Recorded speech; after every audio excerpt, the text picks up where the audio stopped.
Good morning, my beautiful YouTube family. How you guys doing? How y'all doing? Shout out to Wendy Williams. I'm going to be eating in this video because I got a limited amount of time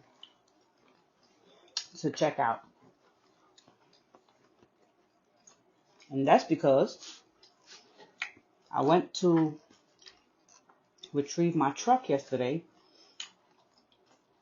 and couldn't get in because they locked it. I should have known they was going to lock it. And I didn't have an extra key. So I had to come all the way back to the hotel, take the Uber, and now I got to pack all my stuff into the truck. I had to spend about 10 minutes cleaning out that fridge because the turkey burgers, they was rotten in there for like 3 days while I'm over here in vacation land. This fridge is cooking up the food because there was no electricity. So needless to say, when I got into that truck, the odor, smelled like a dead animal. Anyways, so I have to clean that fridge when I get back a little bit more. I got to go get my nails done today. All this other stuff. If y'all didn't see my video yet from last night, check it out. I was talking about the big 5 personality traits. Go on Google, take the test. It's not as extensive as the 16 personality tests, the Myers-Briggs. But I like the big 5 because it helps you to understand personality disorders. That's what that test is kind of like designed to talk about. My next semester, not this one that I'm about to do, the one after that, that semester is going to focus on personality disorders and different levels of pathologies, like bipolar, like treatment, like we're going to be dealing with talking about like how to treat these type of disorders, not just knowing about them, but how to treat them. The difference with the psychologist and like a counselor. A counselor, most of their schooling is based on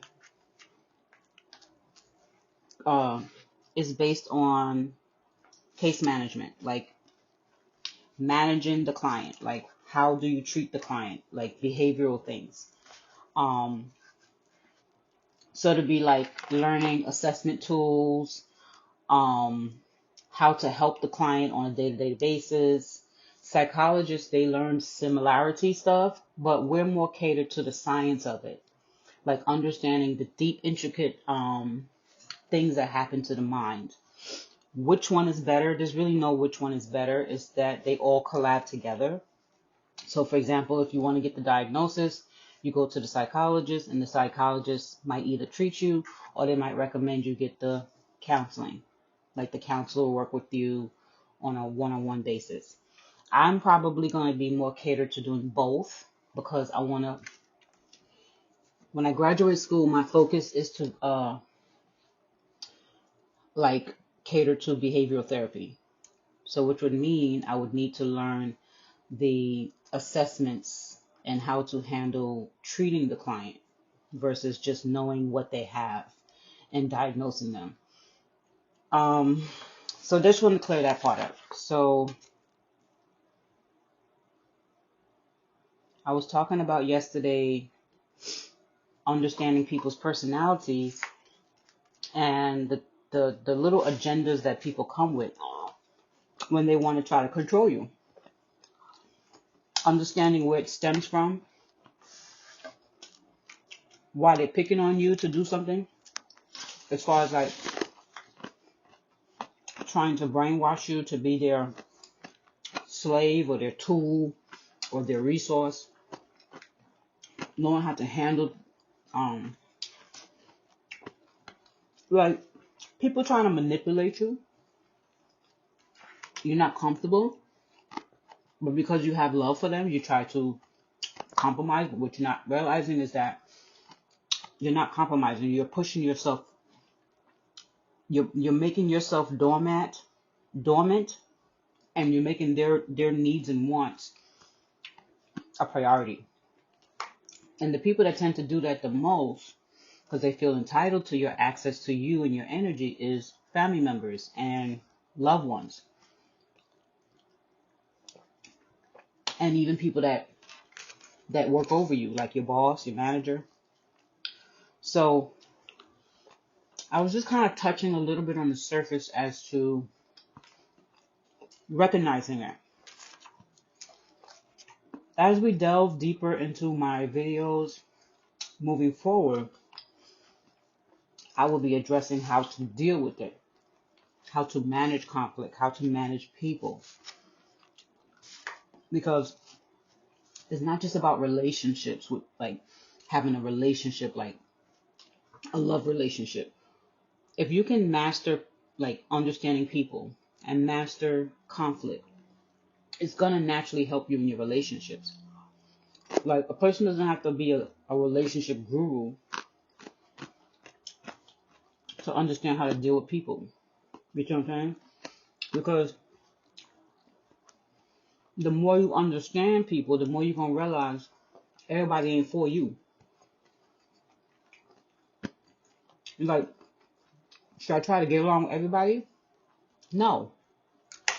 Because everybody ain't trying to get along with you. But does that mean you can't set your boundaries and people have respect for you? Of course. That's the whole point. Is to not go crazy trying to deal with people. Stand your own ground. Be your own person. When you let people get into your head, especially when you don't understand the agenda that they're coming with. I hope you can hear me. I forgot to do a mic check. I'm talking low because these hotel walls is thin, and I don't want to be waking people up early in the morning being all loud, and you know what I'm saying? So I hope my voice is manifesting loud enough so you can hear me.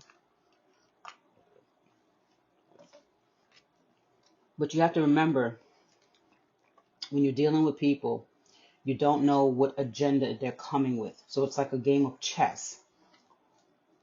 You can't just run out there willy-nilly with the same level of energy for everybody. My ex used to always ask me, why do you treat some people nice and you don't treat me the same way? And I'm like, well, wasn't I nice when we first got together to you? He's like, yeah. Okay. So what does that tell you? I treat people how they deserve to be treated. If you do me wrong for so many years, why would that treatment still be the same? If someone is constantly stepping across your boundaries and not respecting your standards, and you keep treating them in the same good temperament, same energy, that makes you a fool. You see what I'm saying? So you treat people accordingly. You say, well, how would you handle this situation? I will handle it accordingly. If you're hired for a task, the task is overwhelming. It's too difficult. How would you handle it? Accordingly. Which means you will set the tools and set the motion to fix that situation. If I need to get more help, more manpower, more advice, that's treating the situation accordingly. Because you don't know the intricate details of what that situation entails until you get into it, right? So once you get into it, you're like, okay, this needs to happen. I need to pivot this way. I need to add this to it. Same thing when dealing with people. It's not going to always be the same situation. But you do have to recognize certain cues. Like with autism spectrum disorder, one of the things that they have a problem with is social interaction, reading cues, right? So an autistic person may have to mirror the cues of another person just to feel accepted, so that they don't have to be, you know, ostracized or whatever, because they stigmatize that disorder, right? We don't even want to call it a disorder, it's a condition. So they have to move accordingly to the situation, because they know they don't perceive things the same way as another person. You see what I'm saying? So if you're talking to someone with autism and the event is making you happy, in their mind, they're like, well, you're happy. You went through the event, not me. So when you're laughing and smiling and they're not responding back like, really? People automatically say something's wrong. But you got to remember, they can't share in your energy the same way as a person that they would consider neurotypical. A neurotypical person will be like, oh, you smile? I'm going to smile, because they actually feel your energy. Whereas an autistic person, they may not feel your energy the same way, because the way their brains get signals is not similar, is not the same way as a neurotypical person will get it, if that makes sense. So you got to understand, when you're dealing with people, you're not going to feel the same way for every situation. You might connect with somebody deeper than another person, and you might ask yourself, well, why do I like this person more than I like that person? You could have more chemistry with somebody, but when you recognize these signals, these signs, you have to know how to act accordingly. Now, that's also subjective, because the same way you might say, well, the autistic person should have smiled because I smile, right? That's your subjective opinion. If you ask the autistic person, well, why didn't you smile? They might say, well, I just didn't want to. I didn't see the need to. So everything is like a subjective opinion, perspective. But when there's when you have malicious situations going on, where you might be dealing with malignant type people, their goal, their drive is to be on, their life force deals with death energy, right? So when they're coming with death energy towards you, who has libido, life energy, you're going to automatically feel that disconnect. That's why narcissist people have a hard time connecting with people. They're not like the autistic person who's just there connecting with you, but they have a different perspective. Let me try to break this down. The autistic person's energy is still libido, is still life energy, unless they're a malignant person. But the fact that they're standoffish doesn't mean they don't like you, doesn't mean that they're disgusted or they have a disdain for your energy.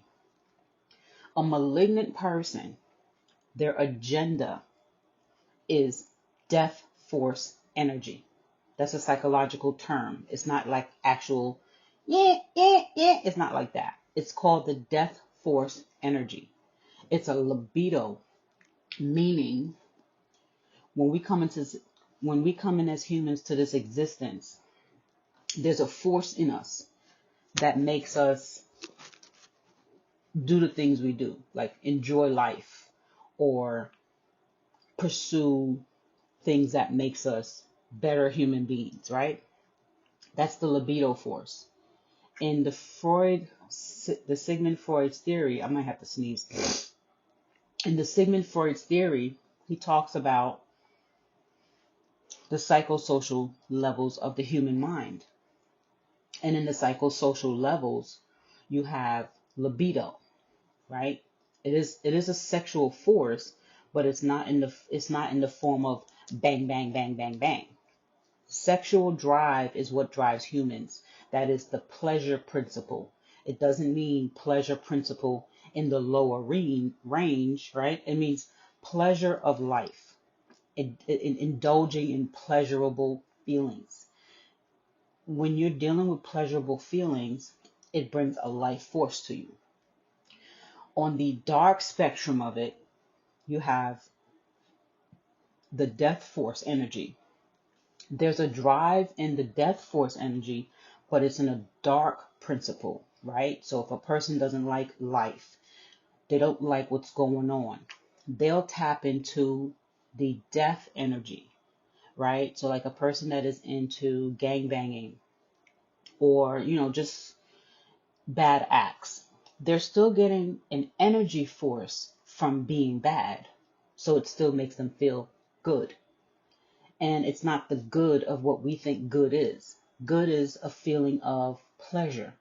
So it's a pleasurable feeling for the death force, the energy that they engulf in, but it's not an energy that connects well with libido, life force.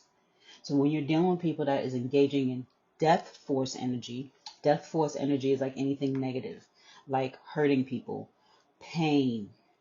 You have people that like pain, right? They might go get a bunch of tattoos.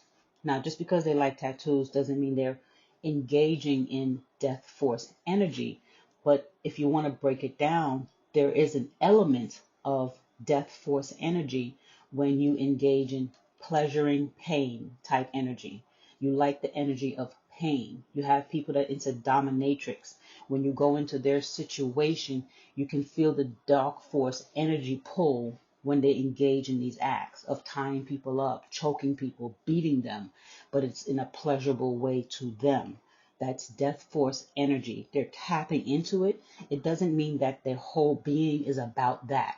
They may still go to church, they may still have nice attitude, but they might have a dark side in their death force energy. Does that make sense? Then there's people that actually live, eat, sleep, death force energy. Gotta take a bite.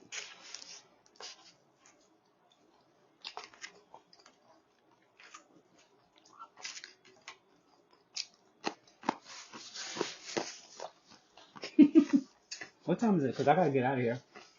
When you're dealing with, might have to make a part 2 for you guys. Because I like to make long videos so that I can break it down.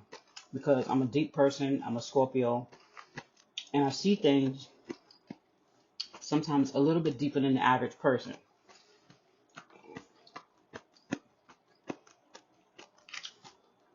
When you're dealing with people that are coming from the death force energy, a lot of times you're going to feel it right away. But you as a person, you may like the person.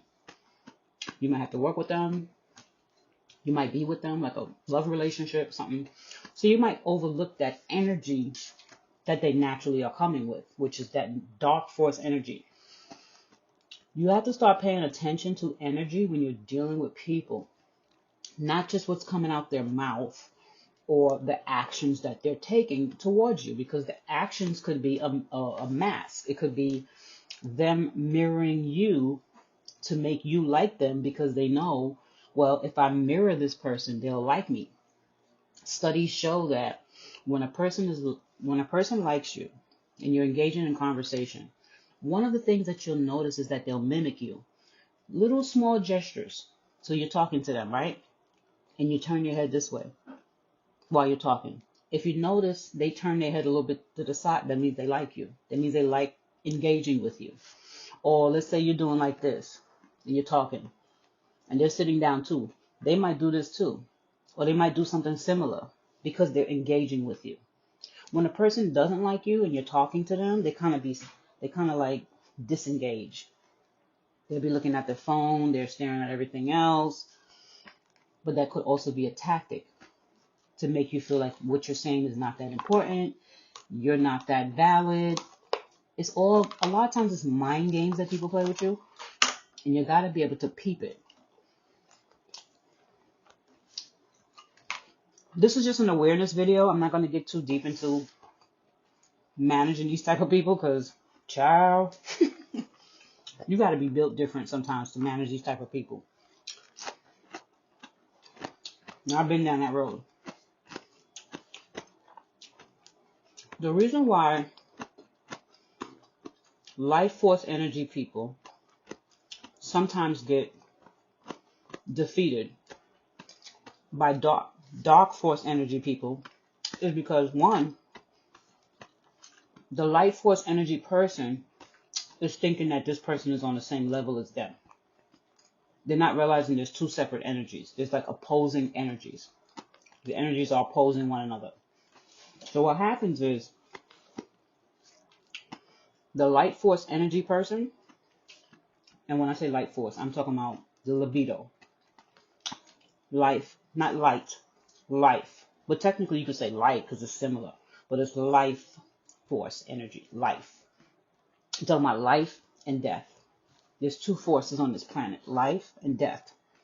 That's why life goes into a recycle. You see, like animals, trees, people, we all get old and they recycle new people. New children are born. The trees recycle each other. You see what I'm saying? So there's a life and death force energy on this planet. You can get it spiritual. You can say it scientifically, physically. You can see it. It's a life and death force, always ready to take you out. There's always something ready to take your ass out of here.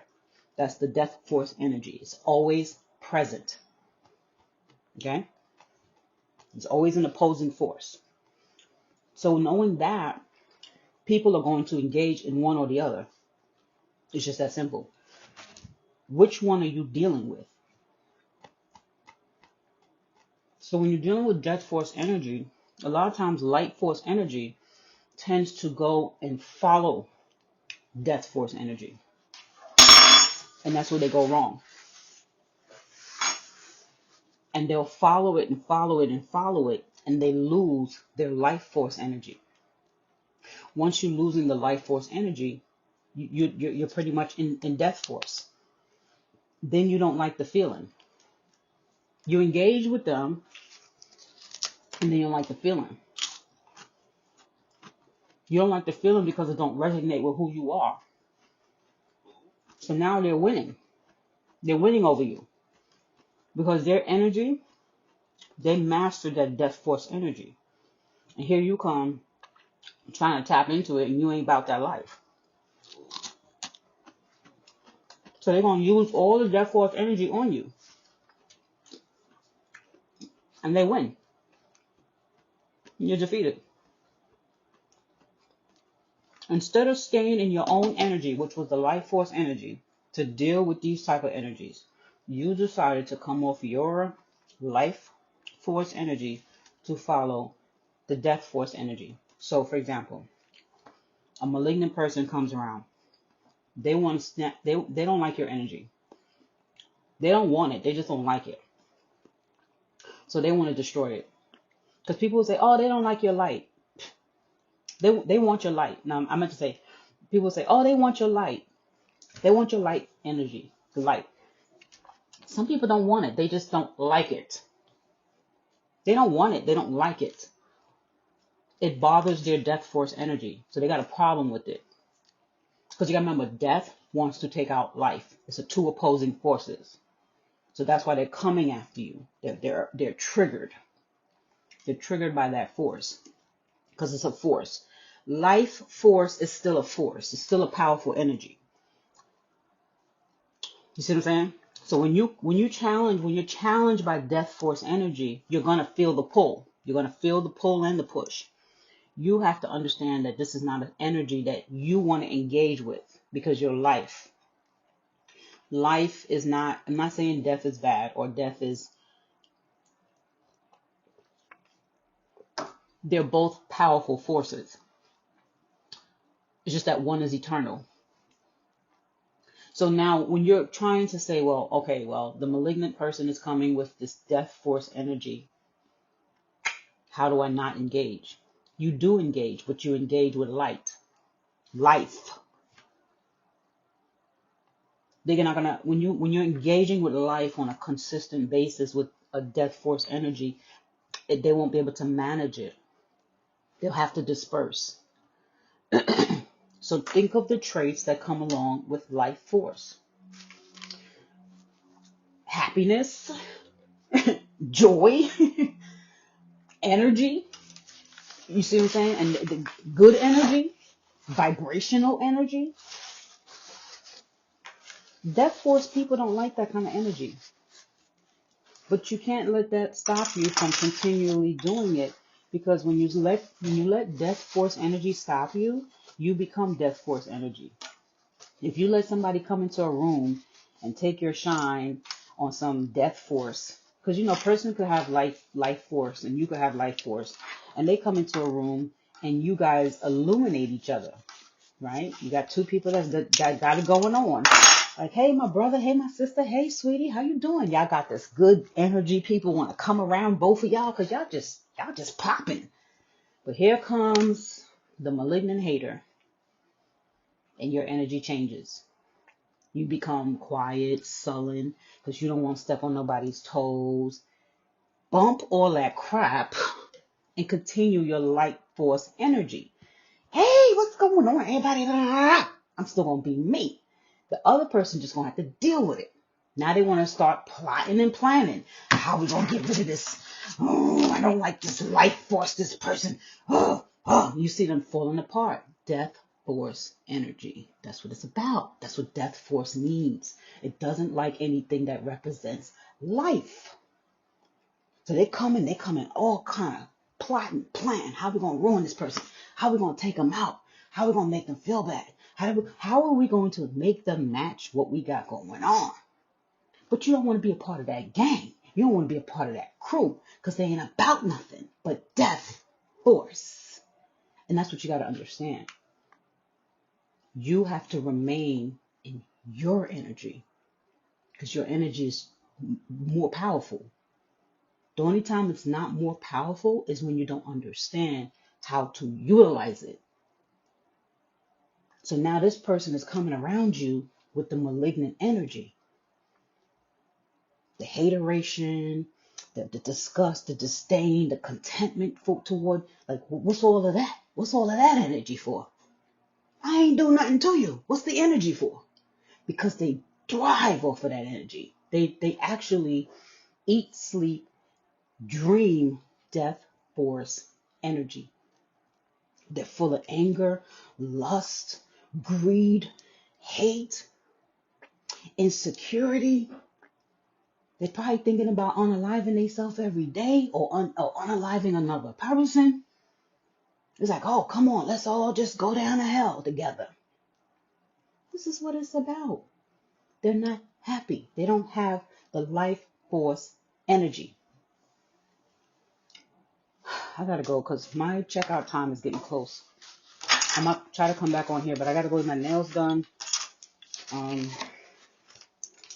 Just try to keep that in mind when you're dealing with malignant people. Their goal is to put you in the same energy, or how they say you can't beat them, join them. It's like if they feel like they can't beat you, they're gonna act like they're joining you, but it's to actually hope that you would get on their type of time. So they want you to become just as death energy as them, just as malignant as them. Next thing you know, when they're doing mean shit to people, you're not objecting as much. You're just watching it like, well, I'm not doing it, so it's not as bad. You shouldn't me. Still energy. You're still engaging in that energy. Next thing you know, you start thinking like them or that person. They don't like people. I don't like people. They cursing out people. I might feel like I want to curse somebody out. It's energy. Energy transfers. So you're not going to be able to remain in that life force energy with a bunch of death force around you. Remember that. But anyways, I got to go. Love you guys. Y'all be safe out there. About to go get on my truck. I might make another video. I'm not sure yet. Bye.